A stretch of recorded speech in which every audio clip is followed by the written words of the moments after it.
Hey there, and welcome to the Brittany Wheeler Show. Join Brittany as she interviews incredible people whose stories will uplift you and remind you the life you long for is just ahead. Buckle up for an inspirational ride to your best life. Take it away, Britt. Hey everybody, and welcome to the Brittany Wheeler Show. So grateful to have you. My name is Brittany Wheeler, and I'm the host of the Brittany Wheeler Show. I realized several episodes that I haven't been introducing myself for the entirety of my podcast, which is a little embarrassing, but happy to start doing it. I'm really excited for today's conversation, something that I know will really impact each and every single one of you. My guest's husband was on the show several episodes ago, and so what is really cool, if you haven't had the chance to go back and listen to Kyle Pennington's episode, please do, because what I know will be true is you get to hear the other side of the story and get to hear the heart behind the other half of his life. And it's going to be a beautiful and powerful conversation. So let me introduce my amazing friend. She's a wife, a mother, a sister, a daughter, an urban missionary, a community pillar, a servant heart, and a sister in Christ. Please welcome Brittany Pennington to the Brittany Wheeler Show. Hi. Thank you for having me. You're so welcome. I'm so excited that you're here and excited that we get to have this conversation. I know that people in our community are very excited when they are the privied ones to get to have your time and to have that one-on-one with you, because you are doing so many things, not only within your community, but you're also raising and homeschooling your 4 children. And that is your full-time ministry. And so to be able to have this time with you is very beautiful and precious. And I'm so excited and so grateful. This next segment that we have, I pass to the guest. I really love the opportunity for my guests to get to experience a little bit of who and how we know each other, or maybe why the guest said yes to the podcast. So I'm going to pass to you, and you can share either a story of us, how we met, or why you said yes. You pick whichever one feels most comfortable. I really believe it gives a good foundation for the audience to get to know us a little better. Okay. Well, maybe I'll do a little bit of both, if that's okay. Yeah. You're the Okay. guest. So, Do whatever you want today, Brett. It's your show. Okay. So, you're awesome. And the first time that I heard about your involvement at Vigilant Hope, you were kind of like stewarding and just kind of shepherding some of the guys in the leadership pipeline. And I just love that, because you're almost like mothering them kind of, and just like helping them reach their full potential. So I really loved hearing like your heart and just what you were doing with that. And you make really awesome scones that you made for my birthday last week, and that was so sweet. And the kids love them too, by the way. Good. And I don't typically like doing things like where I have to speak. I've never really done a lot of that. I'm not that kind of person, but I kind of felt like the Lord was pushing me and like, you need to do this. And I ran across something on Pinterest, just scrolling one night, and it said, my brokenness is a better bridge for people than my pretend wholeness ever was. And I was like, oh. Because sometimes we wear a mask, especially when we've got maybe stories that aren't very pretty or packaged neatly. So I know I'm one of those people that kind of did that. So I felt like that was like God kind of pushing me a little bit. And then actually this past Sunday at church, there was a guest speaker, and he runs like a ministry overseas. And he was talking about how here in America, we kind of forget things because we don't share our stories as much. Like overseas, they're always sharing like these amazing, miraculous stories. And we kind of don't do that here. And I was like, oh, another nudge, like, okay, share the story. Like, it's not about me. It really is about like what God is doing. So cool. So, yeah. Well, thank you for listening to all these nudges and, for them giving you peace as well, like in that decision. Yeah. I think a lot of people, when I ask them to do the show, they're like, why me? They don't see the value in their own story.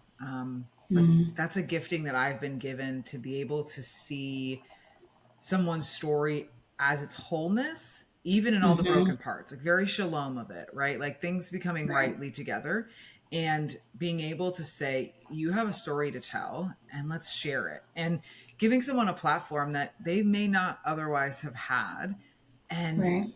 allowing that to impact other people, right? And Mm-hmm. Absolutely.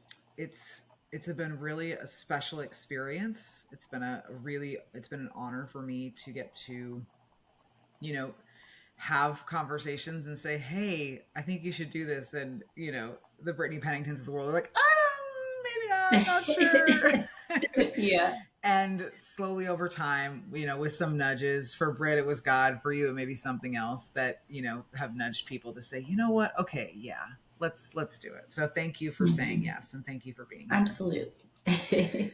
So let's dive in, honestly, because we've got some meat and potatoes to talk about today for Okay. We do. sure. And people that know you now, I think they are so fortunate. Some of them have been able to walk alongside you, you know, during your young adulthood and during, you know, becoming a mother and a wife and all of those things. But like most people do not know young Brittany or didn't have the opportunity to know her. So bring us back to your childhood and what was it like, you know, your childhood and how looking back now, can you see that that's what has shaped you? Absolutely. So I don't have any memory of my parents ever being together. They separated when I was like a baby. Okay. And I was raised by my dad. My mom was kind of in and out. We didn't have a close relationship, but my dad and I are super close. And so not having a mom kind of gave me like feelings of being an outsider, I guess, maybe. And I guess just like noticing like other friends, like they usually had both parents in the home or both parents were around. So that I guess I kind of struggled with that a little bit as a kid. But also, I can remember also being very domestic, I guess, from a young age. Like, I was always playing house and had my baby dolls and like loved babies. I can remember being at the YWCA like after school care, and we had like built this little pretend house in the woods, and I was literally out there like sweeping dirt. So it's like been in me since I was a kid to be like a homemaker and all of that. Yeah. So it's funny because like I didn't have like a mom to show me any of that stuff, but it was just there. I don't know. So Do you think this is a literally this just kind of came to me. Do you think that if your mother, knowing her and just knowing, you know, having a relationship with her now, do you think that she potentially would have added value to that experience? Or do you think that her not being there kind of gave you a runway to dream and create this homemaker lifestyle for yourself? yeah, I think for a long time I was maybe upset, maybe a little bit with God and her and just everything, like why she wasn't around. And then as I've become an adult, I'm like, thank God. Yeah. Like God really was protecting me. Because like we do not have a relationship currently. Okay. It was always very toxic. So yeah, like I think her absence maybe was, which is, it's sounds kind of mean to say, but I do believe like her absence kind of maybe allowed that to flourish in me. I don't know. Yeah. Well, it's also like you can't, we model what we see, right? Right.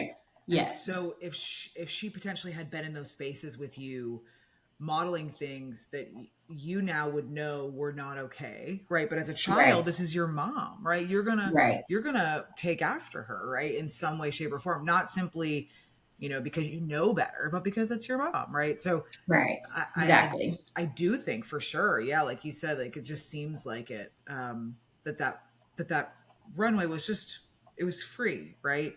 Yes. And you were able to dream of whatever you wanted, whatever God was putting on your heart and how you wanted to do it. Sweep dirt, right? Like play Yeah. Yeah. house, right? You know, and of course Yes. your dad he's probably not even getting anywhere in the mix of that, right? He's just like, yeah, go ahead. Not really. Yeah, yeah.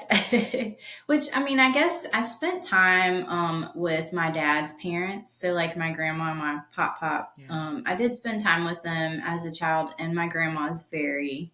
She was always a stay-at-home mom and very clean. So maybe I was kind of picking up a little bit of that from her, probably For too. sure, for sure. Yeah. Were there like other women that you notice come into your life that kind of played those, maybe you didn't know it, maybe something you haven't really thought of, but were kind of showing up in your young, part of your childhood?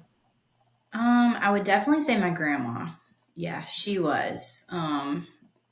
I think she even has a picture that I made for her like a long time ago, like elementary school. Where I think I made like a Mother's Day thing for her. And I was like, I love my grandma because she's always been like a mother to me. Like she was talking about that recently. So yeah, she definitely was. I spent time, I didn't spend a ton of time with them, but I did over the summer here and there. Anytime I was like out of school, Yeah. I Yeah. did.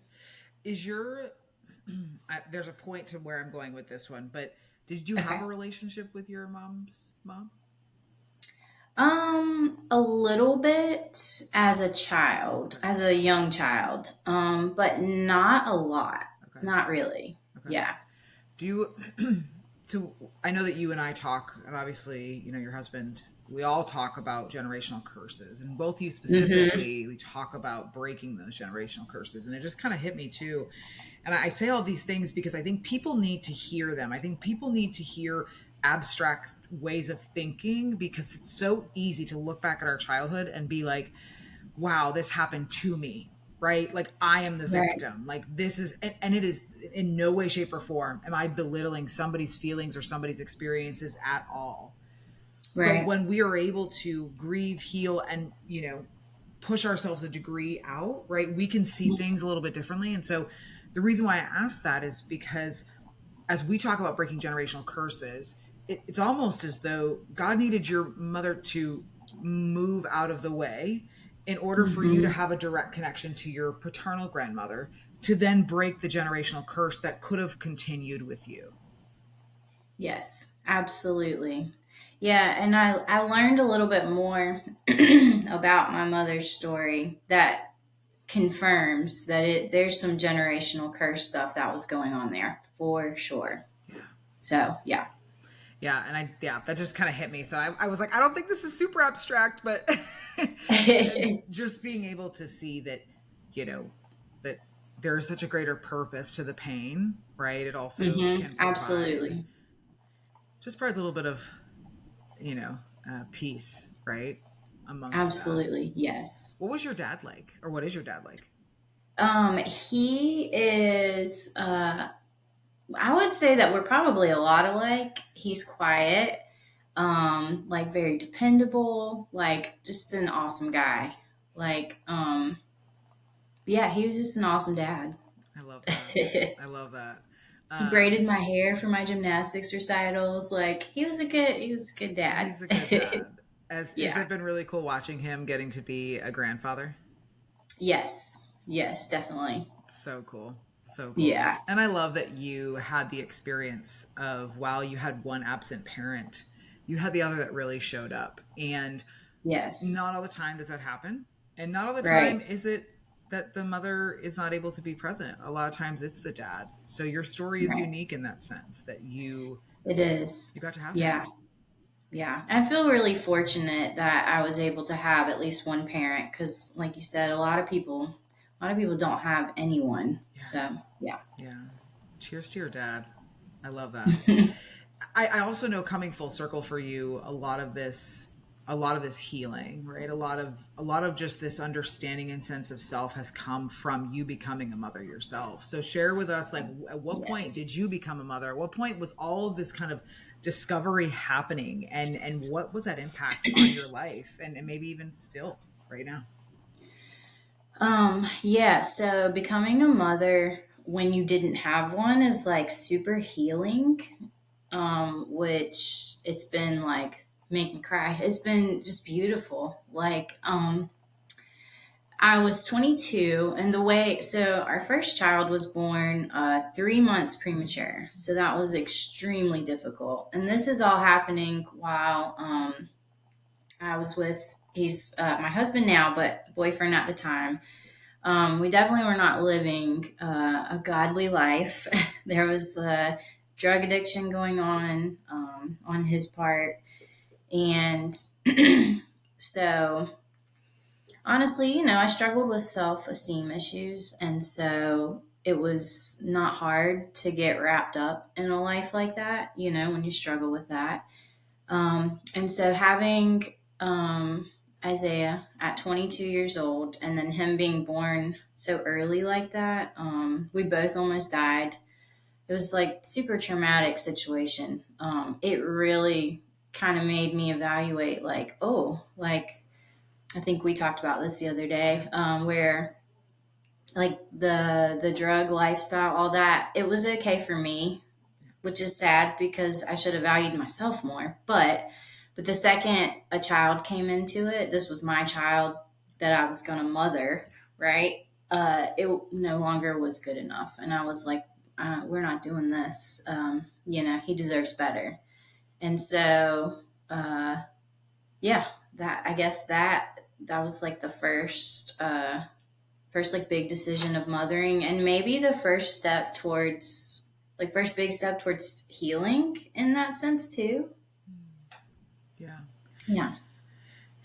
Yeah, Kyle was so great about sharing his part of the story. So again, if you haven't listened, I think going back and listening to Kyle's story will also just kind of fill the pieces of what he, was doing at the time of, Isaiah being born, and just how beautiful it is that, you know, God will use our shortcomings to Hmm. grow us, to make us better. And so, this sweet little baby was a call for both of you. It wasn't just Kyle, right? It was a call Right. for you too, of like, what kind of life are you going to live, right? What are you going to allow Exactly. yourself to be a, a part of, right? And I think what you're hitting on, and you and I talked a little bit about the other day, like what you're hitting on is this worthiness issue, right?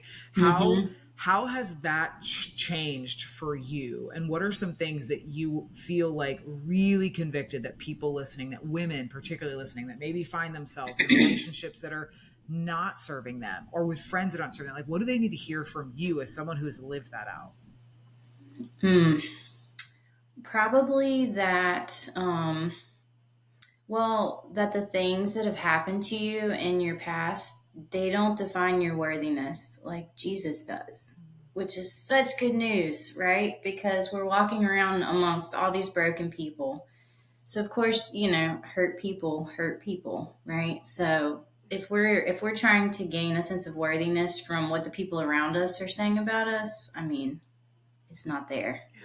So yeah, so just knowing the truth about like what God says about you is that's where it's at. Like, Yeah.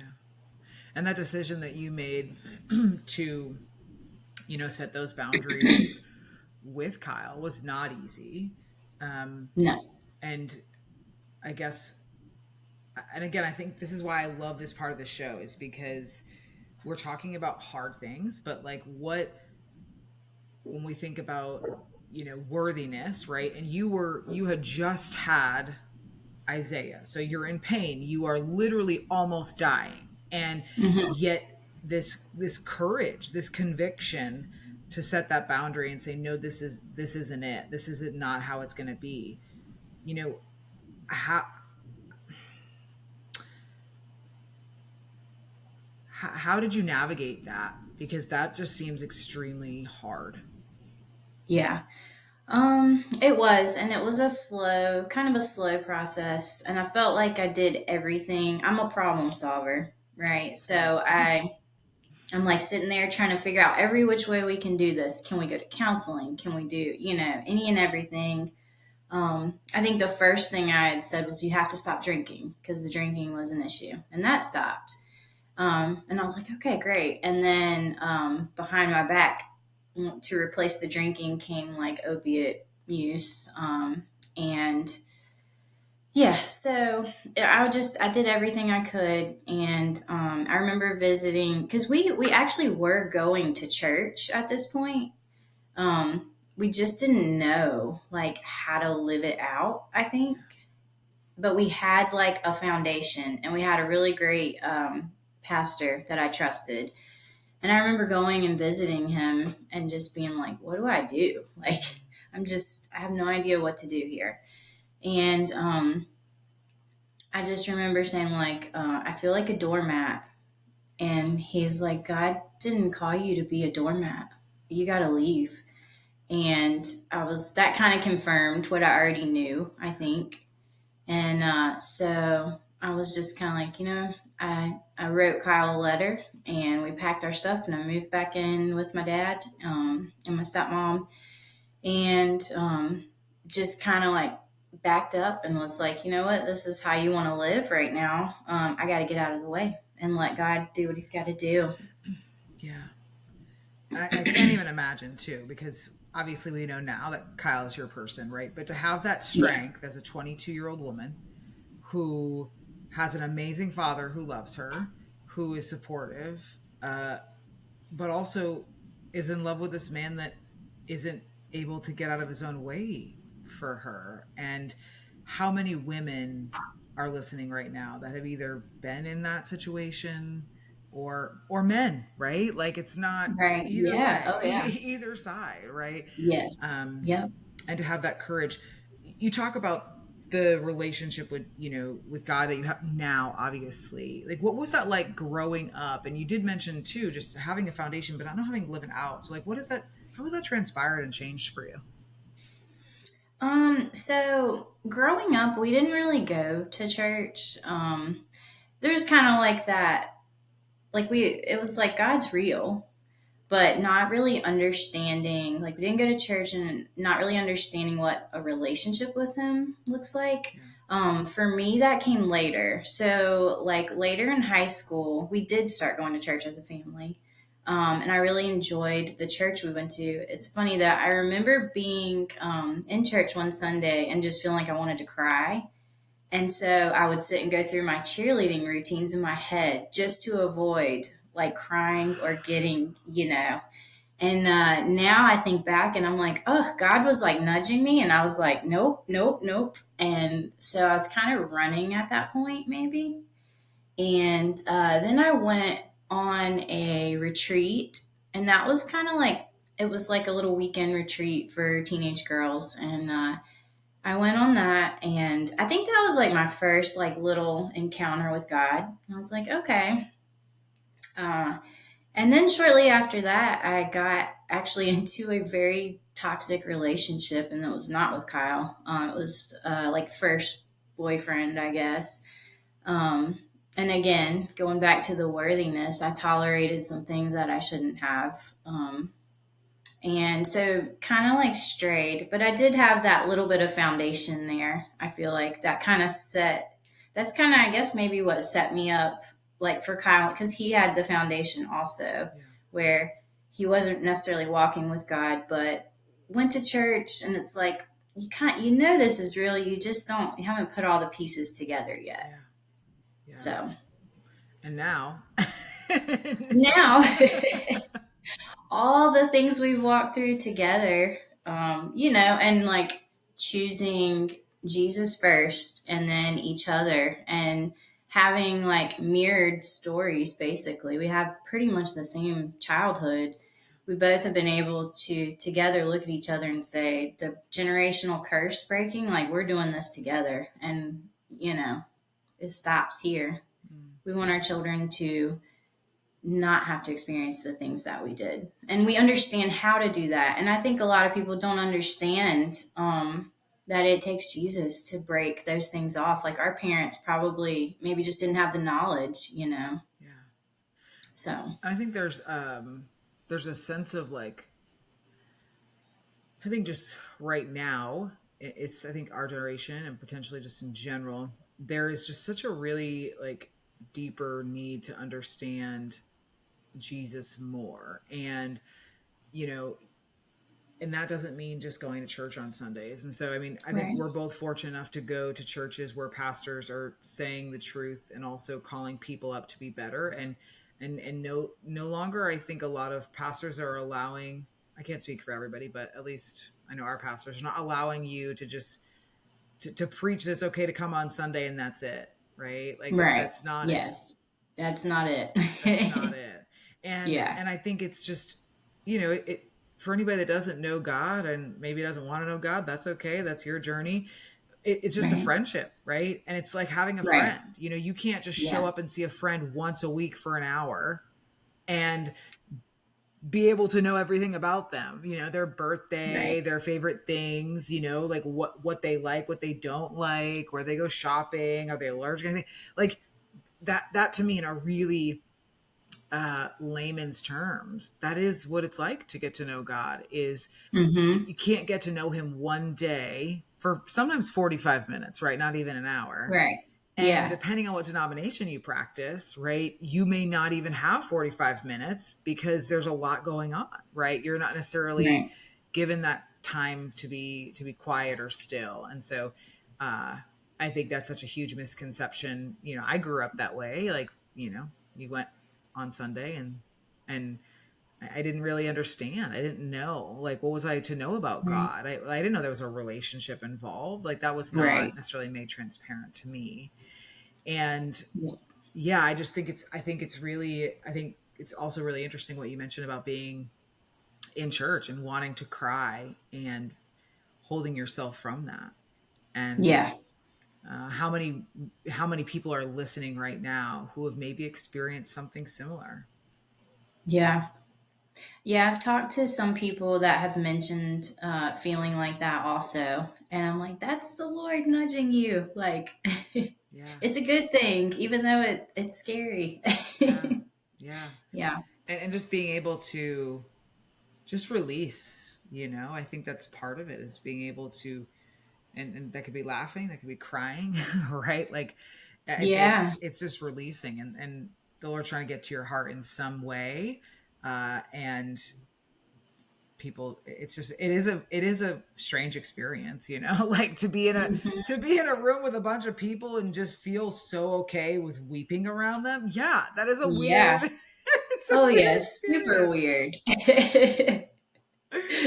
Oh gosh, I remember going to church maybe last month or something. And it was such an emotional day. I think I feel like I was right about to get my period. So I was like, estrogen was high. Oh, yeah. And Yeah. I was on the way to church and I killed a squirrel. And so then I was like Oh, driving. So no. I'm like super emotional. And then in worship, I'm crying. And I'm thinking about my grandparents that had passed away. And so then my crying about the Oh, worship was like crying about them. I was a wreck. I had to go out and yeah. like leave and like get a tissue. My face is swollen.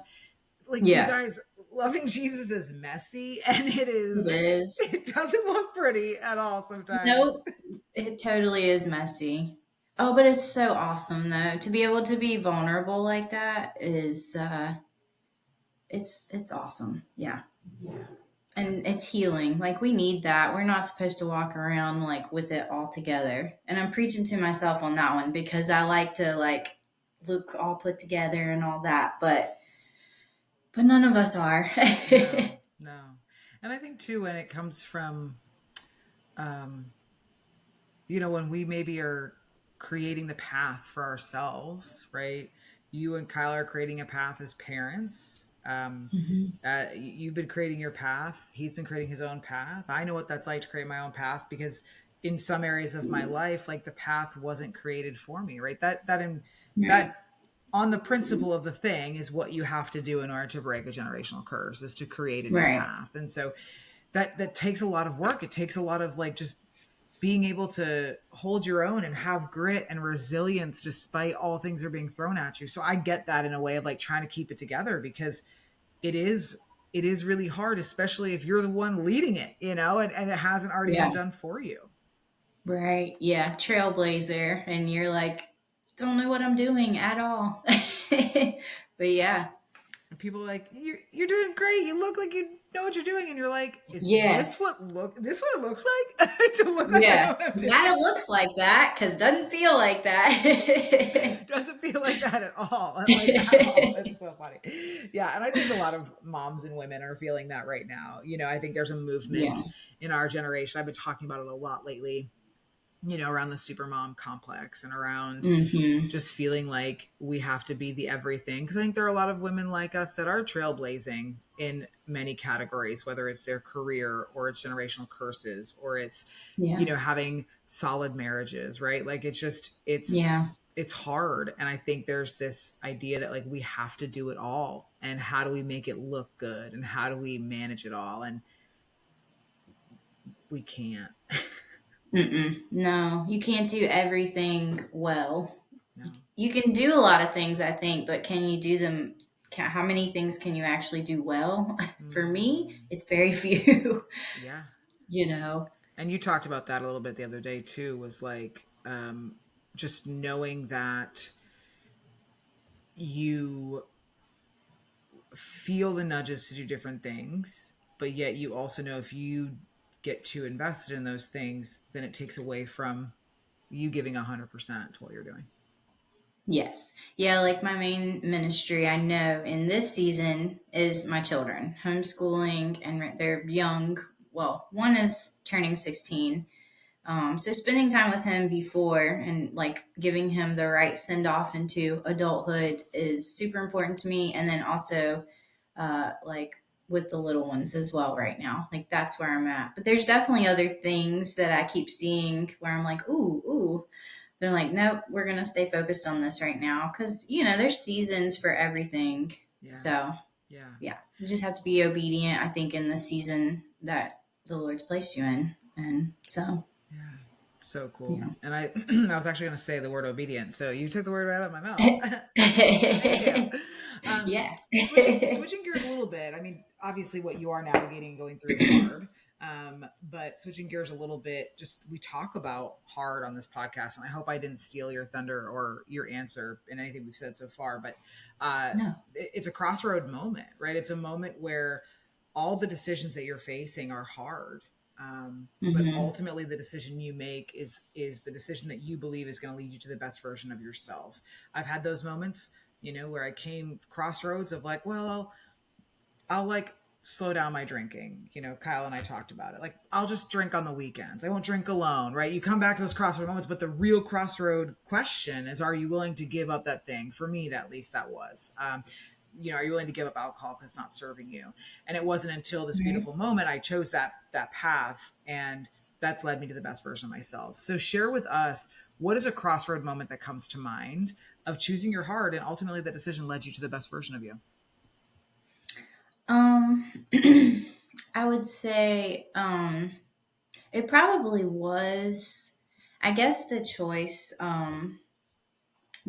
to leave Kyle whenever all of that was going on, which I already shared a little bit about. But I think just kind of just knowing that what was going to happen if we had stayed. Like I'd analyzed all the possible outcomes of what if Isaiah and I had stayed. Kyle would have continued using. That wasn't going to stop, clearly. Yeah. And so it was just kind of analyzing all the things, and so it really was like, no matter what, this is going to be hard. It's going to be hard if I stay. It's going to be hard if I leave. Yeah. But what is going to, like you say, ultimately, what's going to lead to the best version of me, the best version of maybe potentially for Kyle, the best for Isaiah, first and foremost. And so choosing to leave, definitely, that's probably one of the biggest things that I look back and I'm like, oh, I'm so happy I made that decision. And like, I even question sometimes, like, would I have the strength to do that now? Even Wow. like, I can't believe that I did that because that wasn't my nature, especially as a young person, a young, super broken person. You're clinging on to any bit of love that you feel like you have. And so at that moment, I really was just like letting go of what I felt like, that was my person. So that was really difficult. There's I would something say that's definitely it. I like, Britt, this is so powerful. Like, I could cry because I just like, I feel like your choice of choosing hard literally could be transferable to anything that relates to like unhealthy relationships. Girl, guy, it doesn't matter, right? Mm-hmm. And to be honest, the stakes got higher because you had Isaiah. Now you had a baby. Yeah. Now you had another life to feed, and you already knew what it was like to be raised without one parent. And you were consciously choosing to say, you know what? Like, I'm going to choose to not raise him in that over having whatever Kyle was going to give you at that time. And Mm-hmm. like, even I don't Cool. even know how you did that. Well, and that's why I have to say too, like I said, I didn't understand what a relationship with the Lord like really, really looked like. I was just so young and so new to it, but I absolutely know that that was a time when I really was trying to pursue him, and I really feel like he was like really just guiding my steps. Yeah. So it's like it's just such a testament that you don't have to know what you're doing, like I think just pursuit of him, and he really will just like direct your path. Yeah. Like I was not a Bible scholar or any of that by any means. Barely knew anything, and yet he still had me. One of the things I love about what I do in this show is we have all different kinds of people sharing their stories. Some believe in God, some don't. Those that Right. believe in God, we talk about God throughout the story and how He's brought them through. And what I really work to do is what I work to do is be the voice, and for back a little like civilian or layman's terms to like what it Mm-hmm. actually means. And I think, and I don't know if you can relate to this, but like I feel like I grew up with feeling like in order to know God, there was like so many different things I needed to do. And not only did it seem unattainable, but like it also was it seemed unnecessarily complex, right? Yes. Mm-hmm. And so like one of the things that I love to do on the show is when certain guests come on, the opportunity arises is to be able to have like just really like Jesus for dummies kind of conversation, right? Of like, Yeah.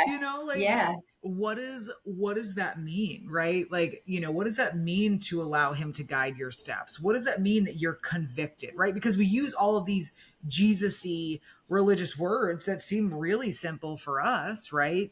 Right. And so I love being able to just say to the audience and my guests to even share too, and really like, what does that mean if someone, doesn't know? And I think like for you, if you're able to share anything that you think would, as it relates to just that choosing your heart and what did that actually mean to, what does that mean that like, this is where I want to go. I got it.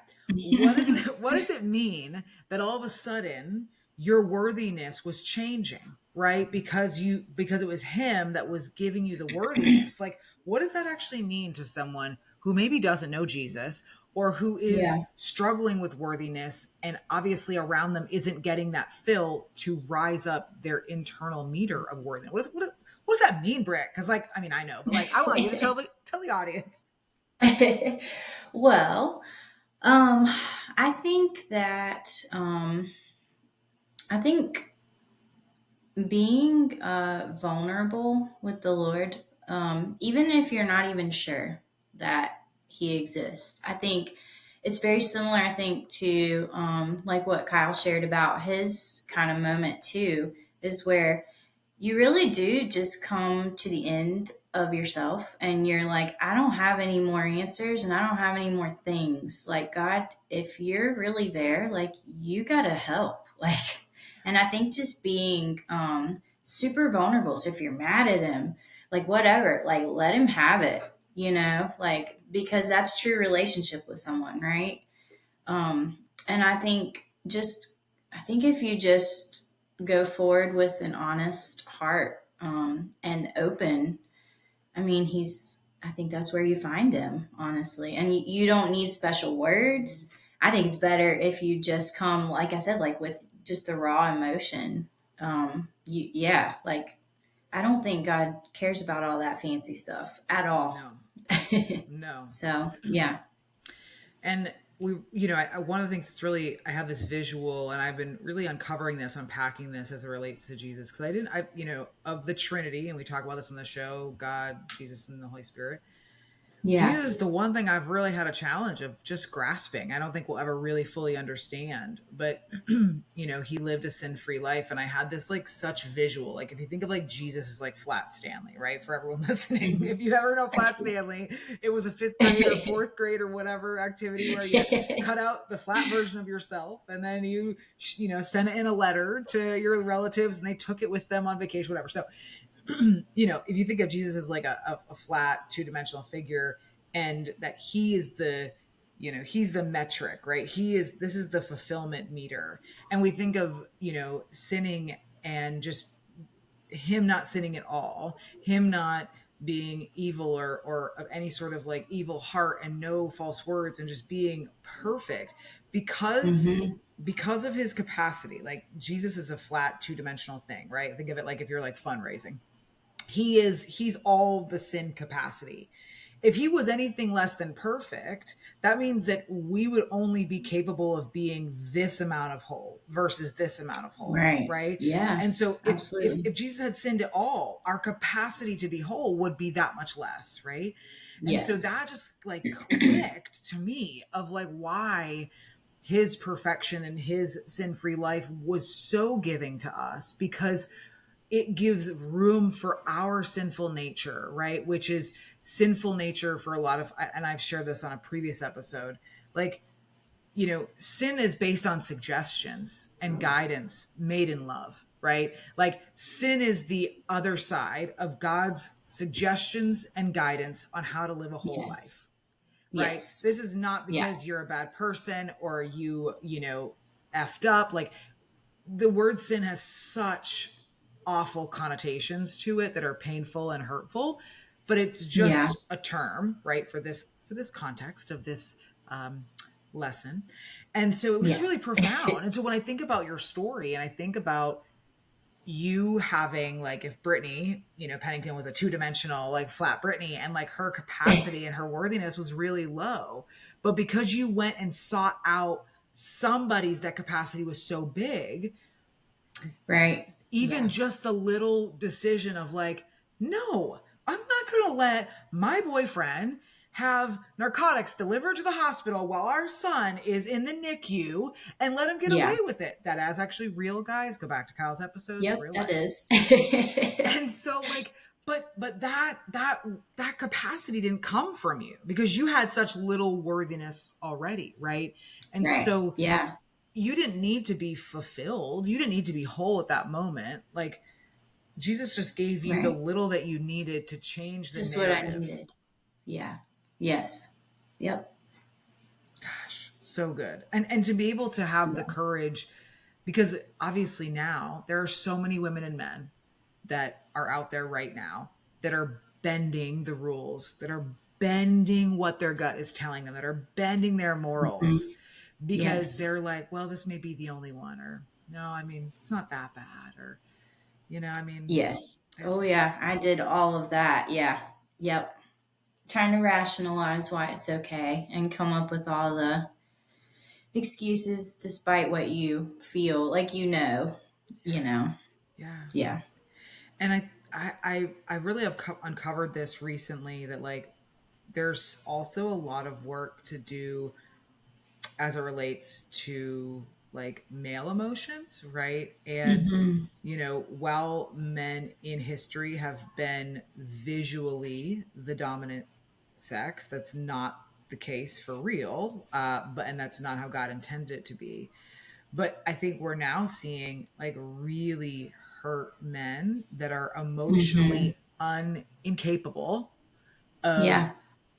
creating those healthy relationships for their own trauma, right? Or their own Yeah. worthiness. And so I think no matter whether you're a guy or a girl listening, like whoever is on the other side of your relationship, like setting those boundaries and believing that you are worth more is just as important for you as it is for them. Yes, absolutely. Yeah, I for sure. I think with like I mean, I feel like if Kyle was sitting right next to you, he would go, yeah, right? Because that decision Mhm. ultimately was the beginning of his rock bottom. Your worthiness, believing in even for a moment, you believed enough to be able to write that letter and walk away. You know, like that, Yeah, whatever that time yeah, span was. And then you might not have believed yeah, it for a little bit, right? But you just had enough to believe it, was the yeah, beginning of Kyle's unraveling. yeah. Yep. Yeah, and I think like as I had said before, sometimes you have to get out of the way. Like you want to be the one that's going to fix things or whatever, and sometimes like you don't have to do anything but get out of the way. And that's really what I think the Lord was like, just move, Brittany, so I can get in here and, Yeah. so Yeah. And I don't know who needs to hear that, like I don't, and moving, doesn't mean physically change your address. Moving can be like, right. hey, this person said some hurtful things. I'm going to be honest and tell them that it hurt. And Mhm. I'm going to say I need some space, and I'll reach back out when Right. I'm ready. Right. Um, Yeah. it could be that this person is doing harmful things to themselves, and whether it's drugs, addiction, right? And it's saying, like, hey, I don't condone this and I love you. And despite loving you, I can't put myself in this situation anymore because I'm letting it be okay. And Right. I will be Yes. ready to offer help. I'll be ready to steward the help. I'll be ready to call whatever number when you commit. But I'm not going to condone it and let it be okay. Right. It's such a hard thing to figure out where the line of like we want to love people, but we also don't want to enable. And that is such a hard thing that we've navigated as a family with some friends in the last few years. Yeah, it's such a hard thing. And, you really need the Lord's guidance, I think, the wisdom from Him to know where that line is sometimes. Yeah. And I think even like as it relates to the work that we get to do, with Vigilant Hope and the work that you do in the community with Vigilant Hope, it's also um there's also an it's stopping the enabling, but at the same time Hmm. it's offering empowerment. Yeah.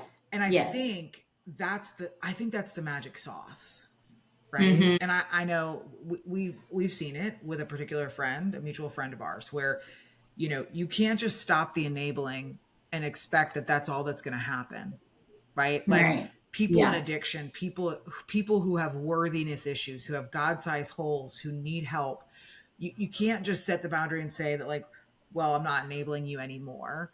That's Hmm. never going to be enough. Now, I'm not saying that has to be that exact person that set that boundary, but somebody Right. else needs to come on the other side of that and empower and Hmm. inspire and offer a solution, not the person that's hurt and setting the boundary, right? But the Right. other. And I think with this particular friend, I could see in areas of his life where the enabling stopped, but there was no empowerment on the other side. And Hmm. so, like, you could see why addiction and worthiness and lack of God in their life made it really easy to fall back into old patterns, be with old Hmm. people, right? Because you weren't getting that. Yes. And I think with your story, right, like, you and Kyle both had that moment of, like, I'm not enabling you. But on the other side of that, there were people that came into Kyle's life, that came into your life, that empowered you on the other side, right? That weren't just, Hmm. you weren't just setting the boundary. I was wondering if you wouldn't mind, just because, again, I think this is, I've heard it from his side, but, and I think a lot of people that are listening to your story are like, well, what happened next? Like, this is great. Like, this is awesome. They're married. They got Yeah. 4 kids. They're healthy. Their house is beautiful. They love plants. It's awesome. But like, like, what was some of that time after, and what did that look like for you? You set that boundary. You said, nope, I'm not doing this. And what were some of those first couple of years like, walking with God, trusting all, and then all that transpired? Well, I'd love to say that God just waved his magic wand and that it was just, yeah, it's just perfect. Perfect. But no, it was very hard. And anybody that's like struggling and trying to get out of addiction, it's hard. Like it's hard for a very long time, and it's hard for the spouse. It's hard for the person in the addiction. It takes a long time, I think, because you got to think like you're basically rewiring and trying to undo maybe years of like old thought patterns and all of that. So it's a lot. Um, so whenever we separated, he hit rock bottom and then found Jesus. It's like a miraculous kind of encounter that he had with the Lord. And he called me, and something sounded different in his voice. And we talked about this the other day. Like he was like pursuing us versus me having to try to fix things and come to him and make everything okay.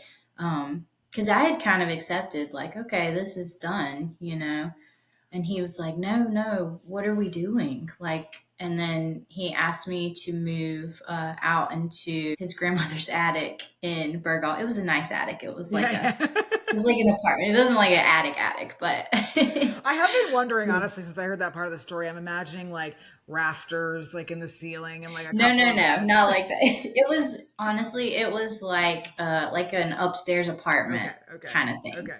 So there wasn't like a kitchen or bathroom, but it was like it was nice though. Yeah. But not. It certainly felt like going backwards though for us at that point because we had our own place, and so to have to go live, it was like 3 miles down a dirt road in Burgal.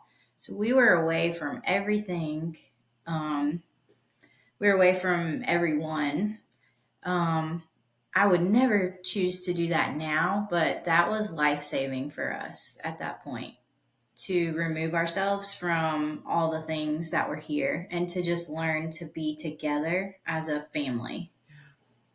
And that's another piece of advice I would give anyone going through addiction. And I know it's not always possible, but to remove yourself as best you can from the old friends, anything that is like pulling you back in to the old life. I think it's really necessary that you have to step away from that. Yeah. Um, but yeah, we did that. We lived there. We got married while we lived in the attic. And then slowly, we were both pursuing the Lord, and we slowly started to see things happen very slowly. I went back to school, and he was working a little job that didn't pay hardly anything, but he was obedient and he got up and went. And I was obedient with school, and I got up and went. And so then we moved to another little house that we called the shack because it was a shack, Okay. but it was ours, and we were so excited and grateful for it. And so we took it, and like his uncle was the one that owned it, and he had like old materials from job sites. So we went in there and like Kyle's excellent at carpentry and all that. So he like redid the floors, and we like turned it into what we wanted it to be. And that was like beautiful to be able to do that. It was still a shack, but like I say, it was ours. And then we just kind of kept following and just really seeking the Lord still and trying our best to be obedient. And again, it didn't look perfect, you know. We fought a lot actually at that point. So that was just kind of like the beginning of marriage, I think, learning how to navigate the feelings without alcohol and drugs and all of that. It was hard, but we were committed to each other. And yeah, divorce just has never been an option for us. So we were committed to keep going. Um, and yeah, so it's kind of like we would get something, like the Lord would hand us an opportunity, and we would take it and we would do the best we could with it. And then he'd say, okay. And then he'd grow us a little bit more. So it's kind of just been that over the last few years. But like people would look at us now and be like, oh, it's so wonderful. It's like, it is so wonderful.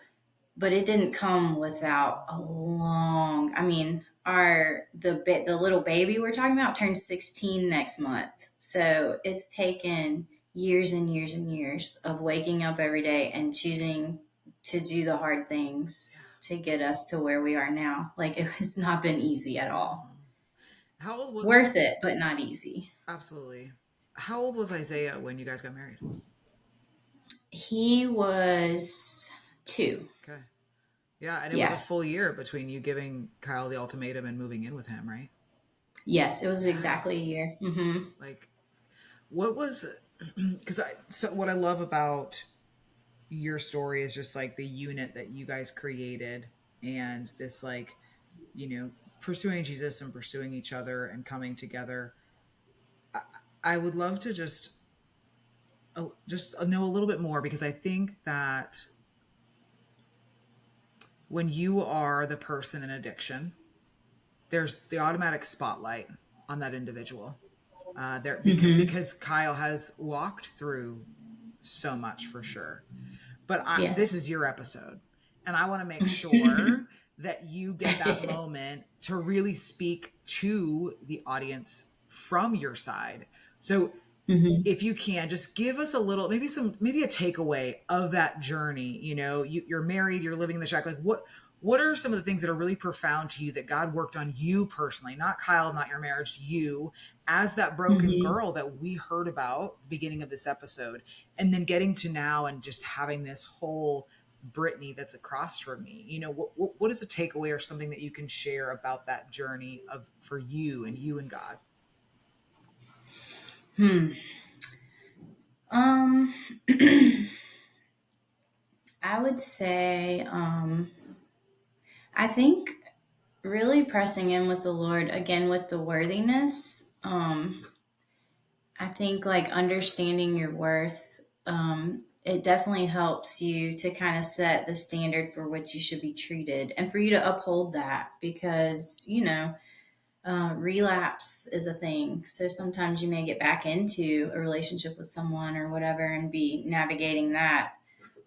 So I think really staying close to the Lord and, just building up that self esteem is really important because then you're able to also kind of be like that person for the addicted person, the person that's struggling with the addiction. You're like able to be a support for them as well. But, it's kind of like got to put your own oxygen mask on Yeah. before you try to help somebody else. Yeah. And so, definitely, and walking through forgiveness too is big because, obviously when drugs are involved, there's a lot of hurt, a lot of hurt because it's the person, that's not the person that you're dealing with when drugs are involved. They become a new person. Right. So yeah, just pursuing forgiveness, I think, is like super important. Because your marriage can't thrive if you're holding on to things from the past. Yeah, I think that's pretty much it. Like pursuing the Lord and really working in on the worthiness and pursuing like true forgiveness. Yeah. Yeah. I feel like too, some of that forgiveness for you had to have been for your mom, right? Had to have been for your childhood, right? Am I wrong in Yeah. saying that, or is that correct? Oh no, yeah, no. And forgiveness is like there's a lot of layers to that too. It is not like sometimes I'll think like, "Oh, I'm good. Like everything's good." And then I'll wake up one day and maybe something will kind of pop back up and I'm like, "Ooh, okay. That's an area we've got to press into a little further." Yeah. So, I think people need to hear that too. Yeah. That it's complex and it's not always like a because I hear sometimes people are like, "Oh, the Lord just took it from me," and I'm like, "Well, whew, I'm Good over for here you. struggling, like fighting for my life here." Like, it did not happen like that for me. Like, it's a slow. I mean, sanctification. It's a slow process. Yeah. So this idea that being a Christian, you're going to get it all right, and it's all going to happen fast, and I don't think it may be the story for some people, but if it's not for you, it doesn't mean you're doing it wrong or something's wrong with you. I think maybe would be the thing I would want to convey. Yeah. Yeah. Cause I think that's part of, why I'm so convicted with just having honest conversations about people's walks, and having some like, this is what it means to trust Jesus, for dummies, if you will. I'm not saying that anybody on here is a dummy, but like for Right. those that Yeah. don't know, right? Because I think there's a narrative out there that like that becoming a Christian is like, it's amazing, like an episode on the Disney Yeah. Channel or something, and Yeah, right. And that's some days it is, right? Like some days, sometimes it is, and Jesus is amazing. But we live in a broken world, so we're not in heaven yet. So we're not experiencing the fullness of that all the time here. yeah, So yeah, we would be lying if we said like Jesus himself said like you're gonna have pain and suffering in this world, yeah, as did he.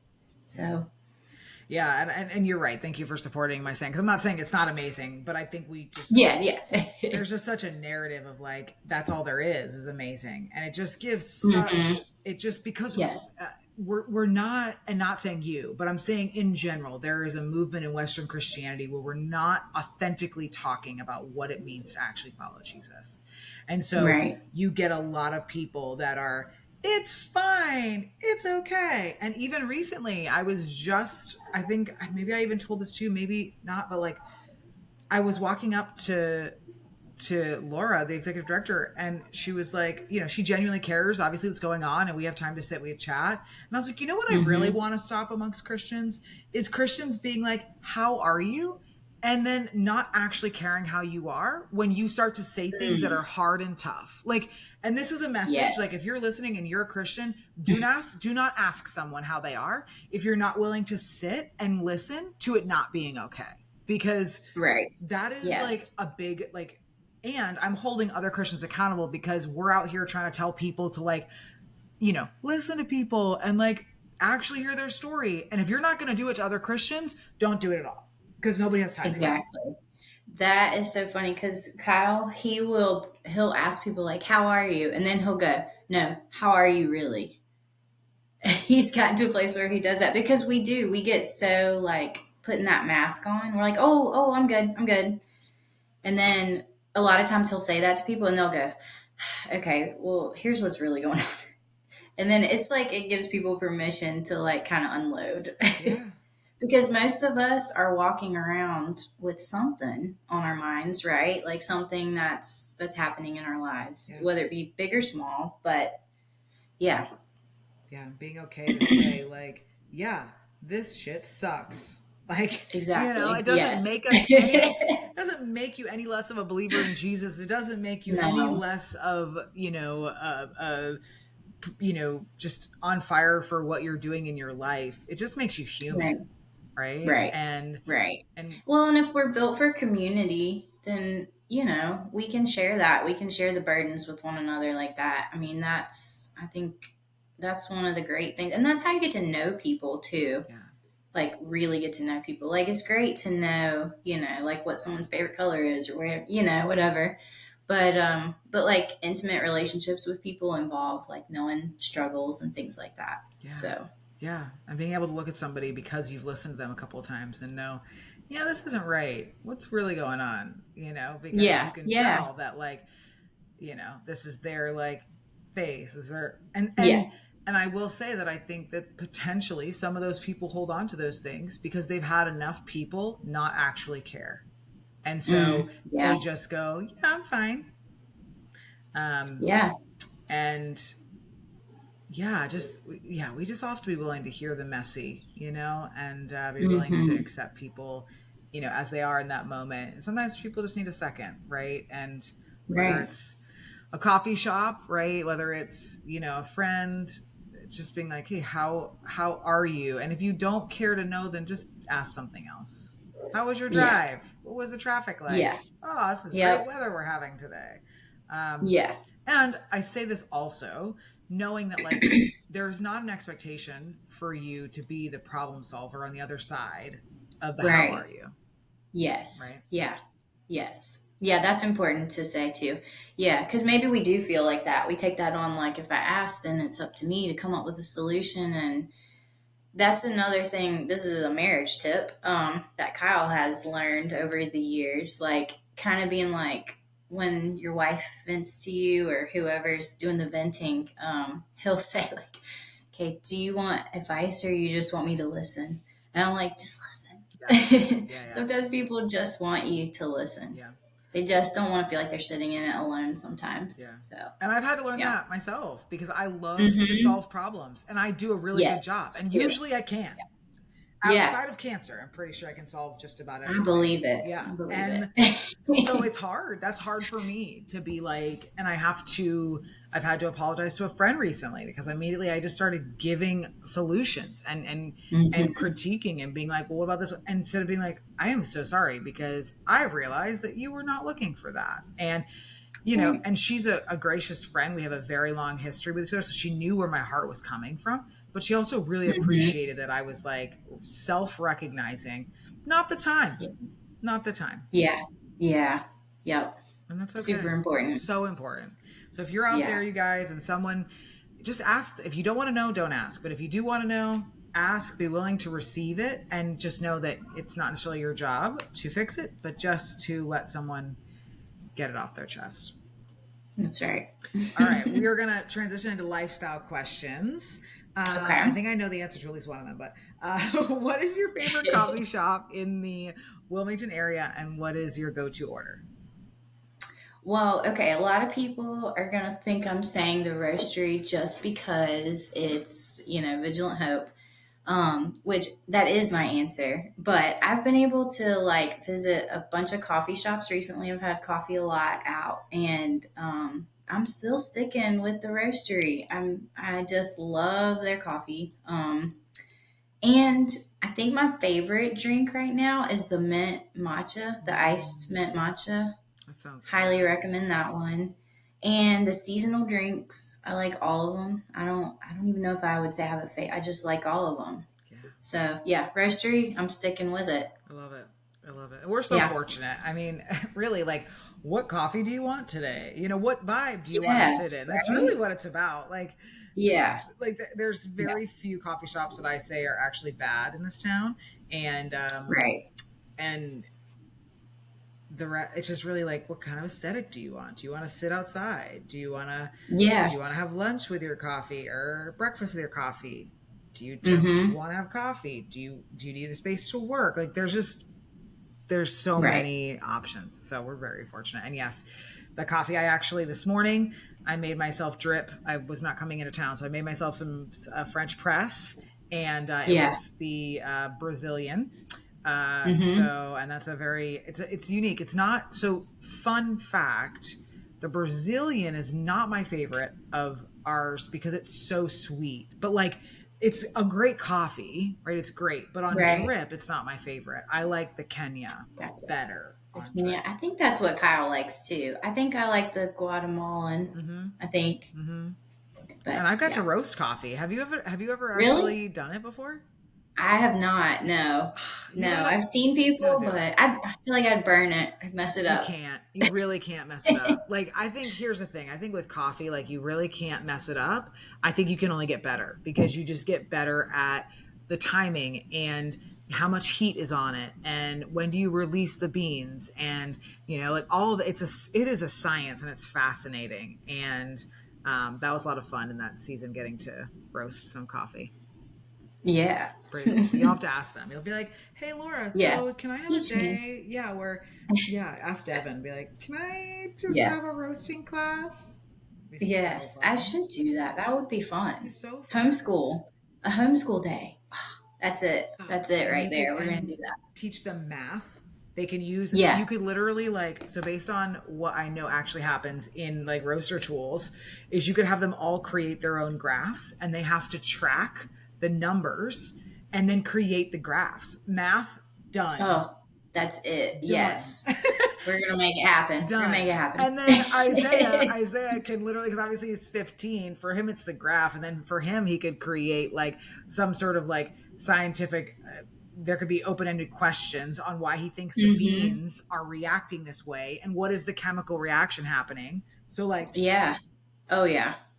Yes. You can do homeschool our lesson roaster. plan for that day. Perfect. Got it. Chat GBT, please create.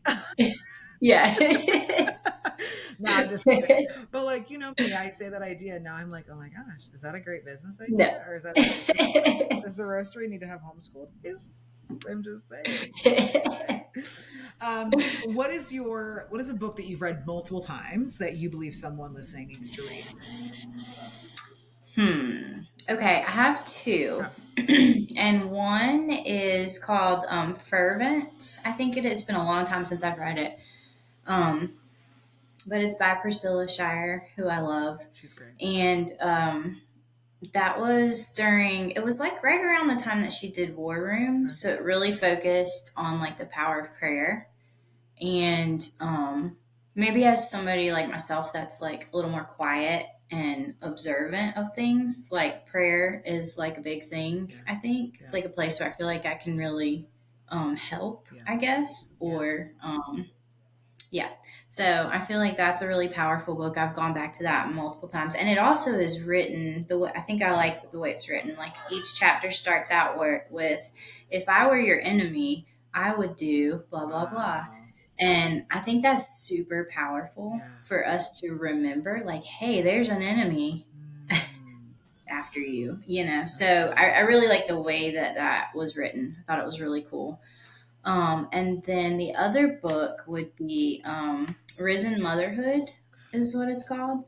And it's two women that ran a podcast for years. They, I think they just stopped, but the book is still available. But it is excellent. It really dives into like hard things about motherhood. And then like, how does that fit into the gospel? Like, it's excellent. I love that. So, thank you for those recommendations. So good. Yeah. So good. Before we close out, is there anything that's laying on your heart? Anything you feel like you just want to leave the audience with? Probably just to remember, I think I said it before, but this is just so important. Like, your worthiness is not tied to the things that were done to you. And that our worthiness really is found in Jesus. Yeah. Thank you. Thank you for coming on the show. Thank you for saying yes. Thank you for having me. I hope you had a good time because this was a blast. I did. I really did. Good. Well, I know that everyone is going to be just so tickled by this episode and really inspired, and just another example of an ordinary person living an extraordinary life. So thank you for sharing your story with us. You guys, you can follow us right here on YouTube, hit subscribe to follow episodes. Follow us wherever you listen to podcasts. You can join our email marketing. You follow us on Instagram and TikTok. Just be a part of our community. Be part of what we're doing. I often am going throughout the week, and sometimes we just need to hear someone else is going through the crap too. And I love that our show is just saying authentic stories. We're not hiding things. We're not saying everything is perfect. We're not just focusing on all the positive. And so in those moments, the Brittany Wheeler Show is an incredible place for you to come pick who of our community's story is going to uplift you and remind you that you can do it too. So as always, do good things, make me proud, and we'll see you next time. Bye, everybody.